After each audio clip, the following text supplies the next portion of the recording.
Vladimir Putin wrapped up his 4-day visit to China, calling the trip's results positive. His press conference in Beijing began with preparations at the Diaoyutai State Guesthouse, where he emphasized the benefits of the SCO format, which allowed for a series of informal yet productive meetings with world leaders. This format has allowed us to not only have a discussion at the negotiating table, but also to have a number of informal meetings to meet and to talk informally about the things that are of interest to all of us. Putin praised Xi Jinping's idea of global governance, calling it timely in the current multipolar world. He highlighted that while Europe struggles with recession, Asia-Pacific economies are still moving forward, with energy demand steadily rising.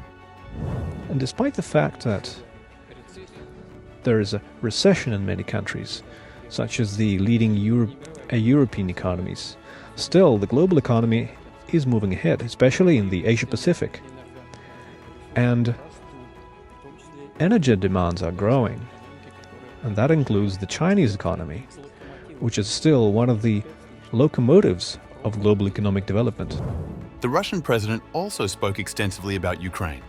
He repeated that he never ruled out a meeting with Volodymyr Zelensky, but added it was complicated since, under Ukrainian law, Zelensky's presidential mandate has expired.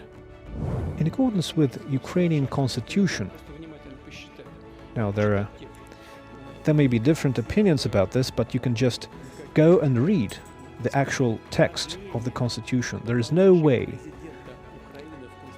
to extend a president's term.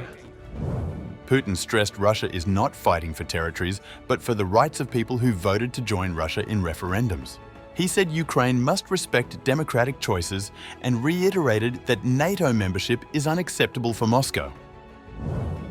He recalled that Russia had offered Ukraine a settlement in early 2022, but Kyiv shifted its stance after Russian forces withdrew from around the capital. Today, he says, Ukraine's military is critically weakened, with combat-ready units at less than half capacity. Putin again referenced the Minsk agreements, saying they could have prevented the current tragedy had they been properly implemented. He also emphasized that Russia is ready to elevate negotiations with Ukraine, praising Vladimir Medinsky's work in past talks for professionalism and restraint. The press conference also touched on Putin's interactions with Donald Trump. Asked about their brief car ride in Alaska, Putin joked they spoke in broken English and made small talk. He described Trump as a man with a sense of humor and defended his US envoy, Steve Witkoff, from critics. Finally, Putin sent a clear warning to the West.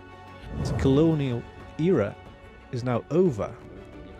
They have to realize that they cannot use this tone in speaking with their partners. But ultimately, things will be sorted out, everything will take its place, and we will see a normal political dialogue again.